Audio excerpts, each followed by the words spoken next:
basi mutuyambe abantu mwe. Erizoba ryaba rya kashatu okurugabe itaje rya ntungamo ahabwe kitongore cha Uganda Red Cross Society batandikaho umushomo gw'ubujanjabi bwaho naho ahabwe abantu bari kuba bahikwaho buzibu. First aiders should be having where to kneel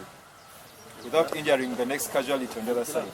Okushomoku kukatandika izoba ryo rwo kubanza kandi nibamara izoba ryo rwa katano ahabirabirira minabyo kwezo kwa kana umwakogu aha office ze kitongoreki ahambuga za municipal council omuri ntungamo abejumbiro mu kushomoko bwa hati nibasima bari kubakurira mu kitongoreki hamwe n'abari kubashomeza ngo mu bire bibahisani bashoma begere bintu nyamwinji kandi tukatandika rwo kubanza 2020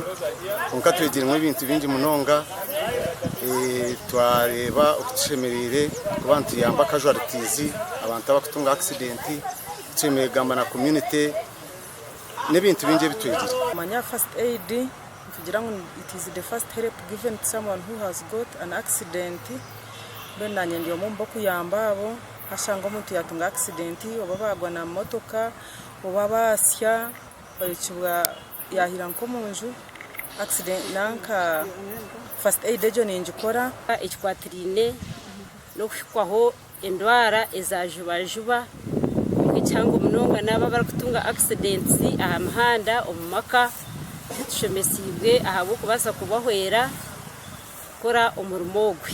aba hamheru rwo kushomoku nibaza kuhebwa za certificate ezo kubahamya gukora imirimo yo kuyamba abantu bari kuba bahikwaho buzibu no kubaho bujanjabi bwaho naho kandi ubwabusha habo kuba abantu bahansoye baferwa munonga batina transport konka ambulance nza kubazuraho umubwire Hilary Asimire uri manager wa Red Cross Society ahabwe itaje rya ntungamo nagera ngo bohereza bwe kitongore kibwena no bwabusha kandi binene motoka ya ambulance iyo kuyamba kwisahirwa ro muntu wena owakuba yahikwa hekizibu ndabona bagabo kino project ya ambulance erione yamba abantu abwa emergency umuntu wona yabona accident tushimuka no tamusente tushimuka no tamuki kandi ambulance yitu uko wagereba ni wagereba eruho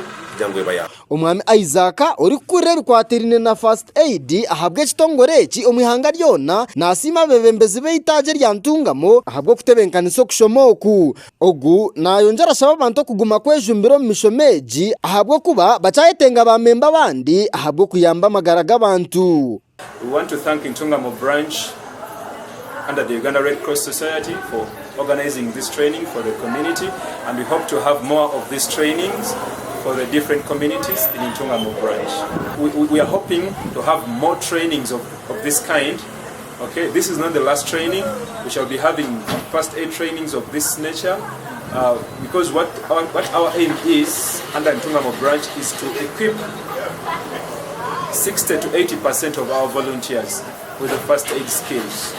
With that, we shall know that at least we have a bigger number of community members, a bigger number of our volunteers that can respond in the communities in case something happens. Nkamada television ntonjera kwisa makuru agarukwata kushomoku ndi Gilbert Ankunda umuri Ntungamo.